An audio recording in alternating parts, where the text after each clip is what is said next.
सॉन्डोंग हमारी धरती की सबसे बड़ी गुफा है।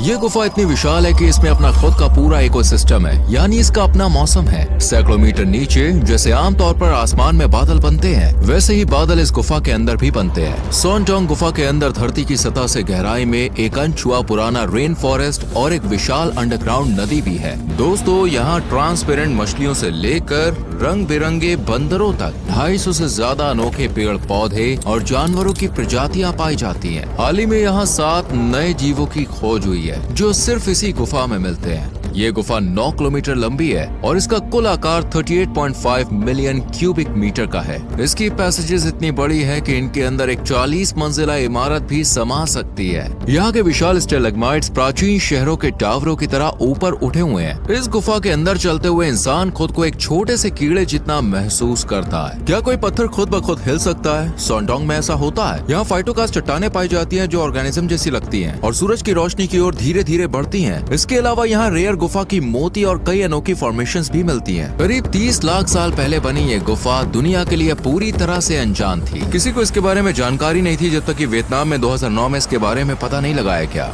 और अब वक्त आ गया है कि आप पृथ्वी की सबसे विशाल गुफा को देखें। सुरक्षा और पर्यावरण संरक्षण के कारण यहाँ किसी को अकेले जाने की इजाजत नहीं है। इस अभियान का संचालन सिर्फ ऑक्सलाइज नाम की एकमात्र ऑथराइज्ड एजेंसी करती है। सॉन्डोंग तक पहुंचने के लिए हमने 9 घंटे जंगल में ट्रैक किया और अब हमें एन गुफा से गुजरना होगा जो दुनिया की तीसरी सबसे बड़ी गुफा है। ये गुफा दुनिया की सबसे बड़ी गुफा सॉन्डोंग का गेटवे मानी जाती है। दोस्तों, इस सफर के लिए पूरी तरह तैयार होना बहुत जरूरी था, इसलिए निकलने से पहले हमने सॉन्डोंग और उसके आसपास के इलाके के बारे में इंटरनेट पर गहराई से रिसर्च की ताकि हमें हर जरूरी जानकारी पहले से मिल जाए। अब हम गुफा के अंदर बने बीच की तरफ बढ़ रहे हैं। सदियों से पास की नदियों का पानी धीरे धीरे इस गुफा को काटता है और आकार देता रहा है। इस गुफा की छत 145 मीटर ऊंची है और इसकी चौड़ाई 200 मीटर है। बाहर के मौसम में एक खाली जगह पूरी तरह से देखिए पानी में डूब जाती है। हाँ, वाकई में सच में। वो जो ऊपर बास्केट अटकी हुई है उससे अंदाजा लगा सकते हो कि पानी का लेवल कितना ऊंचा चला जाता होगा। हमारे सामने एक शानदार झील थी और उसमें छलांग लगाने से खुद को रोक पाना नामुमकिन था। जैसे ही शाम ढलती है, गुफा के अंदर सिर्फ चिड़ियों की आवाज गूंजने लगती है। इन पक्षियों की टांगें बहुत छोटी और कमजोर होती हैं, इसलिए ये जमीन से उड़ान नहीं भर सकते। इन्हें उड़ने के लिए ऊंचाई से कूदना पड़ता है। अगर ये कभी जमीन पर फंस गए तो इनकी मौत तय होती है। ये चिड़िया अनलकी थी और बस अपनी मौत का इंतजार कर रही थी। जैसे ही सूरज निकला, हम सॉन्डोंग की ओर बढ़ने के लिए तैयार हो गए। अगर इन गुफा को एक छोटा मोहल्ला माना जाए तो सॉन्डोंग एक विशाल शहर की तरह है। अब हमें अंधेरे की ओर जाना है। मैं सोच रहा हूँ कि सॉन्डोंग में हमारा क्या इंतजार कर रहा होगा। हम जैसे ही आगे बढ़ते हैं, जमीन पर दर्जनों झींगुर इधर उधर कूदने लगते हैं। जमीन पर सैकड़ों सालों से चमगादड़ों की बीट की परतें जमी हुई हैं। ऊपर अनगिनत चमगादड़ गहरी नींद में लटके हुए हैं, लेकिन कुछ जाग चुके हैं और ये लगातार हम पर गंदगी गिरा रहे हैं, इसलिए ऊपर देखना अच्छा आइडिया नहीं है। देखो मेरे हाथ का हाथ। हम ऐसे चट्टानी रास्तों से गुजर रहे हैं जो ट्रेवर्टीन जैसी दिखती है। लाइमस्टोन से बनी सीढ़ियां हमें सॉन्डोंग की ओर जाने वाले रास्ते तक ले जाती हैं। वाह, यहाँ का नजारा कमाल है। दोनों तरफ से पानी नीचे गिरता हुआ दिख रहा है। एन गुफा ने हमें जंगल के बीच एक रात के लिए पनाह दी, लेकिन अब वक्त आ गया कि हम सॉन्डोंग से मिलें। ये मेरी ओर आने की कोशिश कर रहा है। तुम जानते हो, ये मेरी ओर बढ़ रहा है। इसे पता है कि किससे चिपकना। ये बहुत बड़ी है। हम जिस पर चल रहे हैं उसके नीचे 450 मिलियन साल पुरानी लाइमस्टोन की परतें दबी हुई हैं, जो इंसानों या यहाँ तक कि डायनासोर के अस्तित्व में आने से भी पहले बनने लगी थी। ये लाइमस्टोन कैल्शियम से भरपूर है, जो लाखों साल पहले समुद्र तट में डूबे प्राचीन जीवों के खोल और कंकाल से बना है। वक्त के साथ ये धीरे धीरे दबते गए और चट्टानों में बदल गए, लेकिन कैल्शियम तेजाब में आसानी से घुल जाता है, इसलिए एसिड रेन धीरे धीरे इसे काटती रही और इसी से गुफाएं बनी। बारिश ने कैसे लाइमस्टोन को घोल घोल कर दुनिया की सबसे बड़ी गुफा बनाई। अब एक आखिरी मुश्किल चढ़ाई हमें सॉन्डोंग के ग्रैंड एंट्रेंस तक ले जाती है। जैसे जैसे हम गुफा के अंदर गहराई में जा रहे हैं, सभी ने अपने हेडलैम्प्स ऑन कर लिए हैं। अब हम होप एंड विजन पैसेज की ओर जा रहे हैं। ये गुफा 9 किलोमीटर लंबी है और इसमें खोजने के लिए बहुत कुछ है। शायद हम यहाँ कोई नया जीव खोजने वाले पहले लोग बन जाएं। ये रहा सॉन्डोंग गुफा का एंट्रेंस। आप देख सकते हो लोग इसके सामने कितने छोटे लग रहे हैं। सिर्फ कुछ कदम अंदर आते ही हम हैरान करने वाले गुफा संरचनाओं से घिर गए हैं। मिनरल से भरपूर पानी छत और दीवारों से टपकता रहता है और धीरे धीरे समय के साथ एक खूबसूरत रिमस्टोन पूल्स बन जाते हैं। सबसे पहला जानवर जिसने हमारा यहाँ स्वागत किया वो एक झिंगुर है। हम बड़े बड़े पत्थरों के बीच से रास्ता बना रहे हैं। कुछ स्टैलेग्माइट्स बिल्कुल चमकते सफेद रंग के हैं क्योंकि इनमें खास प्रकार के खनिज मिले हुए हैं। ये तो डायमंड जैसा लग रहा है। हाँ वाकई सच में। एक ब्रॉन्ज कलर का विशाल स्टेलेक्टाइट है और ये जम चुके झरने जैसा लगता है। इसका ऑरेंज ब्राउन कलर इस बात का संकेत देता है कि इसमें आयरन या अन्य मिनरल्स मौजूद हैं जो लाइमस्टोन के साथ मिल गए हैं। कुछ स्टेलेक्टाइट्स टूट कर नीचे गिर चुकी है और जमीन पर बिखरी पड़ी है। वो जो बीच में दरार दिख रही है वो एक फॉल्ट लाइन है। ये धरती के टेक्टोनिक मूवमेंट्स की वजह से बनी है। सॉन्डोंग की साइज सिर्फ पानी के कटाव की वजह से नहीं बनी बल्कि टेक्टोनिक मूवमेंट्स के कारण बने दरारों की वजह से भी बनी, जिससे पानी और गहराई में जा सके। इस गुफा के इस हिस्से में एक बहुत बड़ी नदी है। अगर यहाँ गिरे तो तैर नहीं सकते, पानी का बहाव बहुत तेज है। भारी बारिश से यहाँ बहुत सारी नदियाँ भर जाती है और अब एक विशाल और तेज नदी इस गुफा के बीच से बह रही है। ये सब आखिर बना कैसे? हम तो गुफा के सैकड़ों मीटर अंदर हैं। यहाँ सूरज की रोशनी भी नहीं पहुँचती। भारी बाढ़ मिट्टी और पौधों के तनों को गुफा के अंदर ले आती है, इसलिए यहाँ एक अंकुरित बीज दिख रहा है। लेकिन बिना धूप के ये ज्यादा दिनों तक नहीं टिक पाएगा। बाढ़ के साथ स्पोर्स भी अंदर आ गए, इसलिए यहाँ मशरूम उग रहे हैं। यहाँ की नमी और अंधेरा इनके लिए परफेक्ट माहौल है। कल ही पानी यहाँ तक पहुँच गया था। इसके साथ बहुत सारा कीचड़ भी बहकर आया। ये तो अभी भी नया लग रहा है, जिससे पता चलता है कि यहाँ हाल ही में बाढ़ आई थी।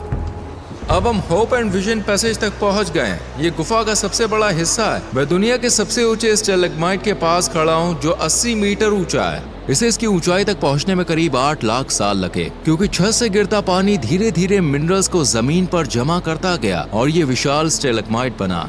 ये इतना बड़ा इसलिए हुआ क्योंकि ये गुफा के उस हिस्से में बना है जहाँ छत की ऊंचाई 170 मीटर से ज्यादा और चौड़ाई 130 मीटर से ज्यादा है। यानी ये जगह इतनी विशाल है कि इसमें 40 मंजिला इमारत समा सकती है और एक डबल डेकर एयरक्राफ्ट आराम से उड़ सकता है। देखो दूर से पहले ही डोलाइन से रोशनी आ रही है दोस्तों, वहीं हमें जाना है। हमने जमीन पर बादलों जैसे सफेद धब्बे देखे। ये क्या है? मकड़ी का जाला। जब मकड़ी जाल में फंसे शिकार को महसूस करती है तो वो अचानक बाहर निकलती है, अपने शिकार को काटती है और वापस सुरंग में ले जाकर उसे खाती है। ये है सैंड टावर्स। जब ऊपर से पानी टपकता है तो कंकड़ के नीचे का हिस्सा बचा रहता है, जबकि आसपास की मिट्टी धीरे धीरे घिस जाती है। आखिर में ये छोटे छोटे टावर जैसे दिखते हैं, मानो एक मिनी शहर हो। अगर ध्यान से देखो तो उस चट्टान के ऊपर एक इंसान खड़ा दिख रहा है। हमारा एक साथी जो काफी दूर है 60 मीटर ऊंची स्टैलेग्माइट पर खड़ा है। अब तक हमने गुफा में 3 किलोमीटर का सफर तय कर लिया है। यही हमारा कैंपिंग साइट है। सोचो यहाँ सोना और ये नजारा देखना कितना अनोखा अनुभव होगा। यहाँ से पहले डोलाइन का कुछ हिस्सा दिख रहा है। ये गुफा का बाहर का रास्ता लग सकता है, लेकिन असल में ये 2 बड़ी डोलाइंस में से पहली है और यहाँ से आगे का सफर और भी रोमांचक होने वाला है। गुफा के अंदर और बाहर के टेम्परेचर में अंतर की वजह से यहाँ कोहरा और बादल बनते हैं। इन बादलों के आगे का इलाका वॉच आउट फॉर डायनासोर्स कहलाता है। हम कल इसे एक्सप्लोर करेंगे, लेकिन अभी आराम करने का वक्त है। अब हम पहली डोलाइन की तरफ बढ़ रहे हैं। ये नया दिन है और आज हमें बहुत कुछ देखने को मिलेगा। चलिए चलते हैं।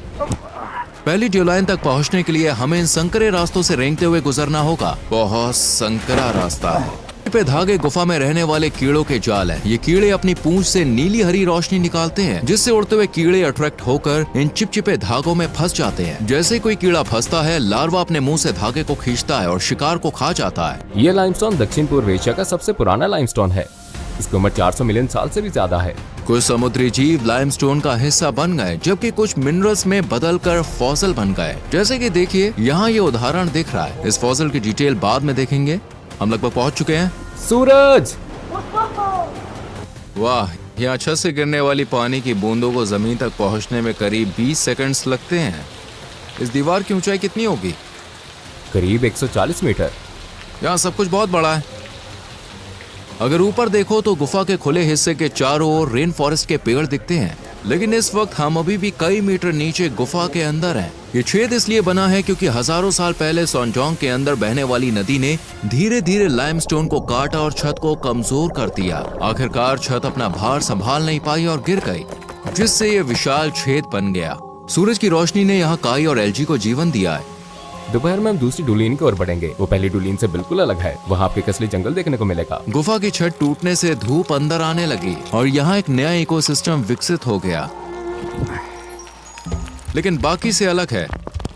इसकी अनोखी परतदार बनावट झरनों की वजह से बनी है। ये जो आप देख रहे हैं ये फाइटोकार्स्ट फॉर्मेशन है। ये बहुत ही रेयर लाइमस्टोन फॉर्मेशन है जो काई, एल्गे और माइक्रो ऑर्गेनिज्म के साथ मिलकर बनती है और इसमें कैल्शियम कार्बोनेट भी जुड़ता है। इनका बनना बायोलॉजिकल और जियोलॉजिकल दोनों प्रक्रियाओं से होता है, इसलिए ये आधी लिविंग और आधी नॉन लिविंग मानी जाती है। यहाँ देख सकते हैं कि फाइटोकार्स्ट संरचनाएं कैसे सूरज की रोशनी की ओर बढ़ रही है, जैसे कोई हाथ अंधेरे से बाहर निकलने की कोशिश कर रहा हो। अंधेरे में 1 किलोमीटर चढ़ने और उतरने के बाद अपनी अगली मंजिल तक पहुँच चुके हैं। ये दूसरी टॉलाइन है जो पहले से कई बड़ी है। वाह, ये तो कमाल का नजारा है। अचानक ऐसा लग रहा है जैसे हम किसी गुफा में नहीं बल्कि जंगल के बीच में आ गए हो। देखो यहाँ कितनी घनी हरियाली है। इस हिस्से में गुफा की छत गिर गई क्योंकि यहाँ 2 बड़ी फॉल्ट लाइंस एक दूसरे को क्रॉस कर रही थी। इसी वजह से यहाँ एक ड्यूलाइन बनी जो हमारी मौजूदा स्थिति से 252 मीटर ऊपर है। गुफा की छत टूटने से धूप अंदर आने लगी और यहाँ एक नया इकोसिस्टम विकसित हो गया। कठिन परिस्थितियों के बावजूद पौधों और जानवरों ने यहाँ खुद को ढाल लिया और इस जगह को एक अनोखे अंडरग्राउंड रेन फॉरेस्ट में बदल दिया। जैसे जैसे हम रोशनी की ओर बढ़ते हैं पौधों की ऊंचाई बढ़ती जाती है। यहाँ मिट्टी या रेन फॉरेस्ट बनने के लिए एकदम परफेक्ट जगह है। यहाँ की जमीन का बड़ा हिस्सा चमगादड़ों की बीट से बना है। लाखों सालों से जमा ये बीट अब बहुत उपजाऊ मिट्टी में बदल चुकी है। यहाँ की मिट्टी गहरी और उसमें छोटे छोटे छेद हैं। हर छेद के अंदर एक कीड़ा छुपा है। ये कीड़े अपने अपने छेदों में जाल बिछाकर छोटे जानवरों को पकड़ने के लिए तैयार रहते हैं। ये जंगल बहुत बड़ा है। बायोलॉजिस्ट्स ने यहाँ 200 से ज्यादा पौधों की प्रजातियाँ और करीब 60 जानवरों की प्रजातियाँ खोजी हैं, जो इस इलाके में बस गई हैं। देखो पेड़ों पर बंदर बैठे हैं। शायद दुनिया की इकलौती गुफा है जहाँ बंदर रहते हैं। देखिए अधिकतर बंदर जो है वो पेड़ों पर रहना पसंद करते हैं और जो गुफाएं हैं वो उनके लिए सही जगह नहीं होती हैं। लेकिन ये गुफा इतनी अनोखी है कि कुछ प्रजातियों ने इसे अपना घर बना लिया है। हमने एक सेंटीपीड देखा और यहाँ सांप भी रहते हैं। इस जंगल की आवाज सुकून देने वाली है। जब 2009 में खोजकर्ता पहली बार यहाँ आए थे तो उन्हें कुछ पलों के लिए लगा था कि उन्होंने गुफा का एग्जिट ढूंढ लिया है। याद रखें कि हम अभी भी एक गुफा के अंदर हैं। इस गुफा के अंदर अपना रेन फॉरेस्ट है। यहाँ के सभी पेड़ पतले लेकिन बहुत ऊंचे हैं क्योंकि ये ऊपर से आने वाली धूप तक पहुँचने की कोशिश कर रहे हैं। इसी वजह से इनकी चौड़ाई कम होती है लेकिन ऊंचाई ज्यादा होती है। कुछ पेड़ 40 से 50 मीटर तक ऊंचे हो सकते हैं। ये इसलिए होता है क्योंकि पेड़ ऊंचाई को प्राथमिकता देते हैं ताकि धूप को ज्यादा से ज्यादा सोखा जा सके। ये स्नेल का खोल है। हमें बताया गया कि बंदर इन स्नेल्स को पकड़ते हैं, पत्थरों से तोड़ते हैं, फिर खाते हैं। जैसे जैसे हम गुफा में आगे बढ़ रहे हैं हमें रेड शंक डूक के मौजूद होने के संकेत दिखने लगे हैं। देखो इतने सारे स्नेल्स हैं। इनमें से ज्यादातर टूटे हुए हैं और शायद किसी बंदर ने इन्हें खाया होगा। गुफा इतनी विशाल है कि हम भूल गए कि हम गुफा के अंदर हैं। यही वो जगह है जहां हम आज रात कैंपिंग करने वाले हैं। गुफा में हमारा चौथा और आखिरी दिन है। आज हमें पानी से भरी हुई सुरंग पार करनी है और फिर हम ग्रेट वॉल ऑफ वियतनाम तक पहुंचेंगे। यहाँ की स्टेलेग्माइट देखने में बहुत अच्छे लगते हैं, जैसे किसी मूर्तिकार की बनाई हुई हो। इस कॉलम के चारों ओर पानी से भरा हुआ एक पूल है जिसमें मछलियाँ तैर रही हैं। इन मछलियों की आंखें नहीं होती क्योंकि ये पूरी तरह अंधेरे में रहने के लिए ढल चुकी हैं। इन्हें देखने की जरूरत ही नहीं पड़ी और समय के साथ इनकी दूसरी सेंसेस और तेज हो गई। देखो ये मेरी परछाई या हाथ की हलचल पर कोई रिएक्शन नहीं दे रही। ये कुछ देख ही नहीं सकती। इसी तरह ये झींगुर भी पूरी तरह अंधा है। इसे मैं भी दिखाई नहीं दे रहा। ये रेयर फॉर्मेशंस गुफा के मोती कहलाते हैं। आमतौर पर इनका आकार केवल 1 सेंटीमीटर होता है, लेकिन यहाँ क्योंकि ये बहुत पुराने हैं कुछ मोती टेनिस बॉल जितने बड़े हो गए हैं। देखिए ये असली मूर्तियों की तरह बनते हैं और छोटे से न्यूक्लियस के चारों ओर मिनरल्स की परतें धीरे धीरे जमती रहती हैं। इन्हें पूरी तरह बनने में कुछ 100 साल लगते हैं। जैसे जैसे हम गुफा की ओर गहराई में बढ़ते हैं हमें कुछ अनोखा दिखता है। ये हिरन की हड्डियां हैं जो लगभग 500 साल पुरानी मानी जा रही हैं। अब हमारे सामने आखिरी चुनौती है, एक 80 मीटर ऊंची कर्स्ट वॉल जिसे the great wall of Vietnam कहा जाता है। वहां तक पहुंचने के लिए हमें पहले 600 मीटर लंबे 5 टनल पैसेज से गुजरना होगा। ये रास्ता पानी भर चुका है और एक खूबसूरत जेड ग्रीन झील में बदल गया। ये दीवार इतनी ऊंची है कि उसकी चोटी तक रोशनी भी नहीं पहुंचती। दीवार पार करने के बाद हमें 500 मीटर दूर गुफा के बाहर की रोशनी दिखने लगी है। बस हम पहुंच ही गए। हमने दुनिया की सबसे बड़ी गुफा सोनटोंग को एक छोर से दूसरे छोर तक एक्सप्लोर कर लिया है। लेकिन चौथे दिन भी एक सवाल रह गया। जो फॉसिल हमने देखा वो आखिर किस प्राचीन जीव का था। अब मैं देखिए ओपेरा ब्राउजर खोल रहा हूँ और गुफा की वेबसाइट पर जाकर इससे जुड़ा हुआ आर्टिकल चेक कर रहा हूँ। यहाँ हमें उसी फॉसिल की तस्वीर और उसकी जानकारी मिलेगी। मैं कमांड/ या फिर कंट्रोल/ दबाकर एरिया खोलता हूँ। ये किन बिल्ट AI टूल है। आइए इसे कहें कि टेक्स्ट के मेन पॉइंट्स हाईलाइट करें। आर्टिकल में 2 अलग अलग कोरल फॉसिल का जिक्र है, लेकिन इसमें यह साफ नहीं किया गया है कि कौन सी इमेज किस जीव की है। लेकिन अच्छी बात यह है कि एरिया में इमेज रिकॉग्निशन फीचर है। मैं इमेज अपलोड करता हूं और फिर पूछता हूं, हाँ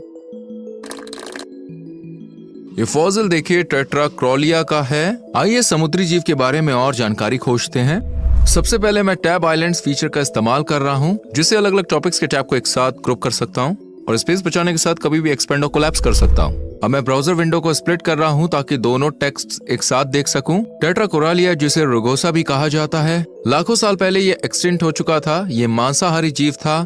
इसके शिकार पकड़ने के लिए टेंटिकल्स होते थे और ये 10 सेंटीमीटर तक बढ़ सकता था। क्योंकि ये अब एक्सटिंक्ट हो चुका है, हम इसकी सही शक्ल नहीं जानते, लेकिन एरिया को इमेज जनरेशन फीचर की मदद से हम इसका पॉसिबल विजुअल बना सकते हैं। ये देखिए टेट्राकोरालिया का जीवित चित्र। ये कॉलोनी में बसे टेंटिकल्स वाले जीव के रूप में दिखाया गया है। वैसे टैब ट्रेसेस फीचर देखिए, ये हाल ही में देखे गए टैब्स को अंडरस्कोर को डार्क करके हाईलाइट कर देता है।